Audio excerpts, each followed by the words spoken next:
Yeah, Monday. What's up, everybody? Monday morning. Welcome to today's edition of the Daily Market Commentary. I am your host, Chuck Fulkerson, as we are rallying this morning, up almost 4% in pre-market trading. We are up 90 points in the S&P, seeing a lot of strength. Hope everybody had a great weekend. If you're new to the channel, do me a favor, click the subscribe button, hit the notification bell. If you come and watch us regularly, we thank you and appreciate it. Do me a favor and share this channel with others so that they get a chance to do. And throw me a thumbs up, throw me a like, leave a comment as we go through today's session. All right, let's dive in. So the S&P this morning, we're up about 90 points. Some of these lines you're going to see are from last night's live trade room.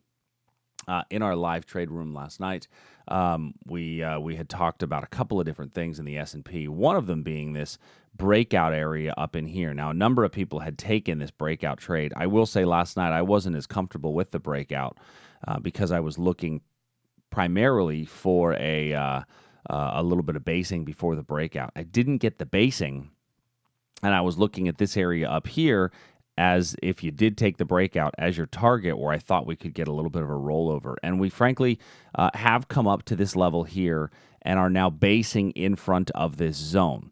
Now, the basing in front of the level, as most everybody knows, I use this phrase, it's the kiss of death.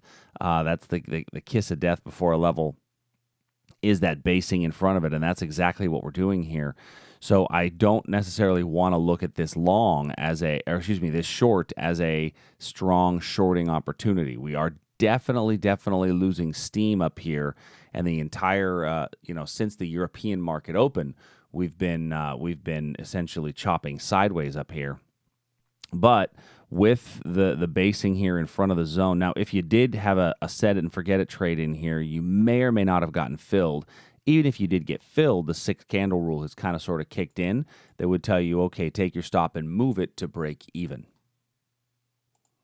Now, taking that same picture and sliding over to the Nasdaq, we get a very similar picture, although the Nasdaq popped into this wick over wick level and has pulled down just a smidge. Now, in both of these markets, we're seeing that sideways price action without a whole lot of follow through.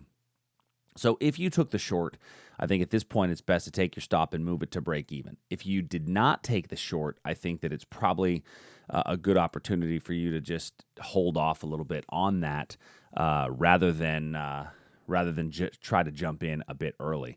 Now, we were looking last night at the weakest of our markets being the Russell.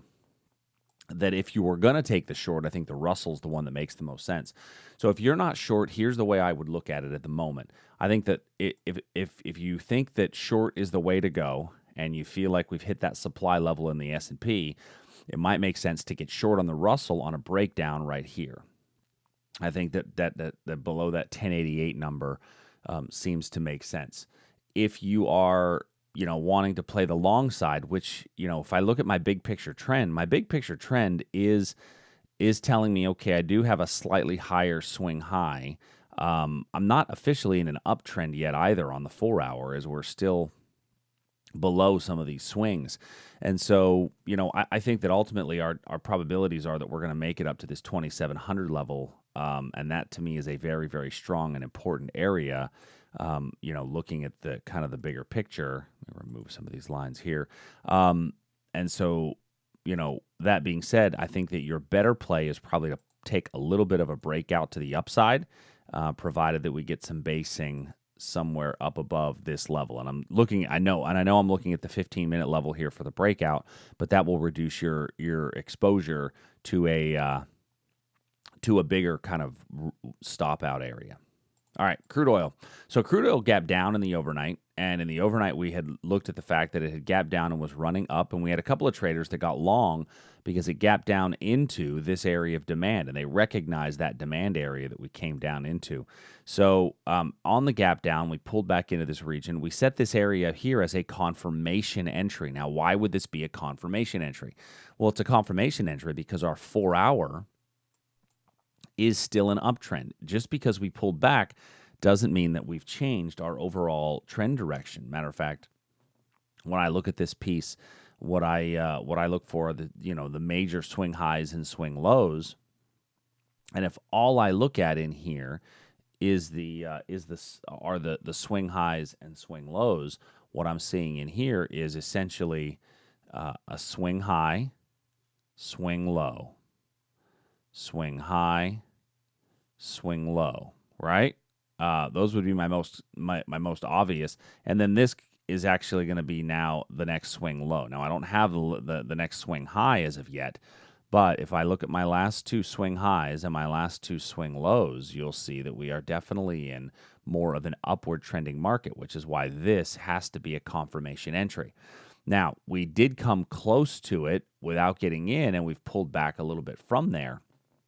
But that being said, it is still a clear opportunity for a short, but only on a confirmation entry, and even that is a little bit more risky. We do have a little bit of a base drop here up above.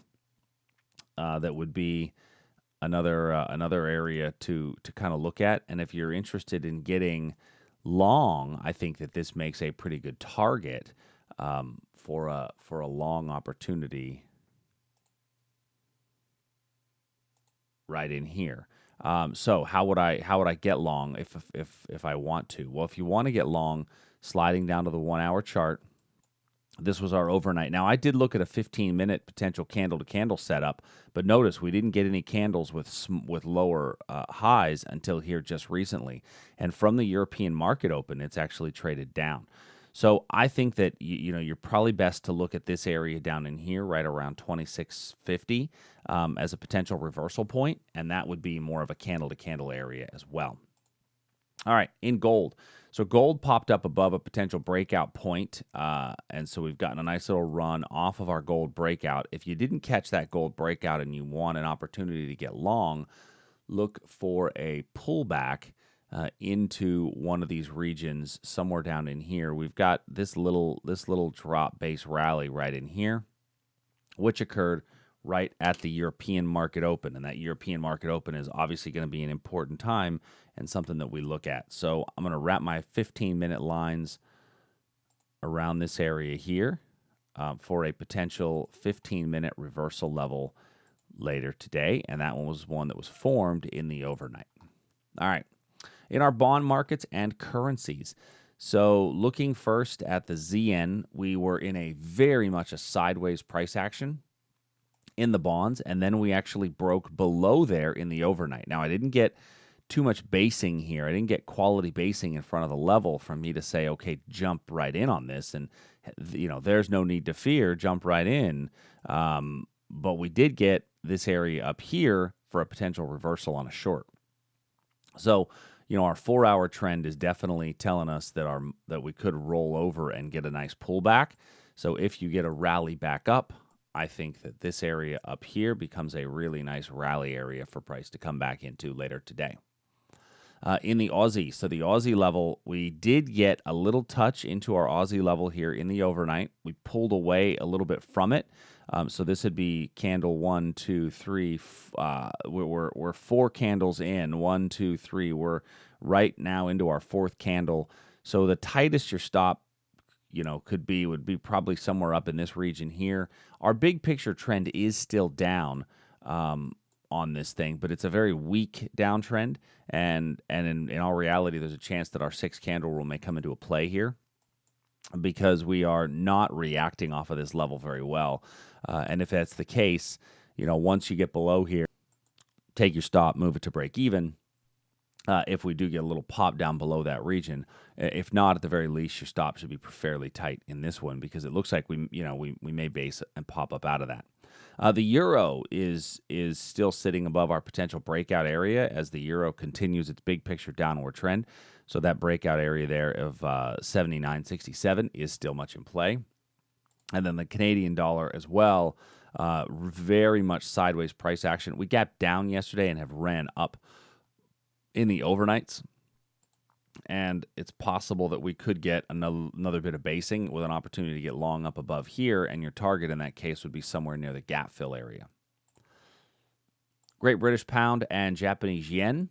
As we're looking at the pound, we are also still in between major levels of demand and supply. Potential breakdown here, supply up above us, and that's what happens when your currency markets are chopping sideways. You're going to have clear supply above, clear demand below, and you're just kind of hover around the two until you find a good price action direction.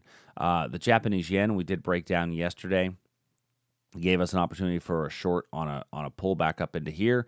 I think a couple of people did get short on the breakdown yesterday of the yen, and if you did, take your stop now and move it to this area right in here to lock in a bit of profits. If you didn't get short and you still want to, I think as long as we get some basing, very similar to this little breakdown, you may get another basing opportunity below here in order to get short. So hopefully everybody was able to take advantage of some of these levels today. If you've got any questions, as always, send us an email, support@tradersarmy.com. Until tomorrow, everybody, stay good, stay safe, stay inside, and I'll speak to you later. See ya.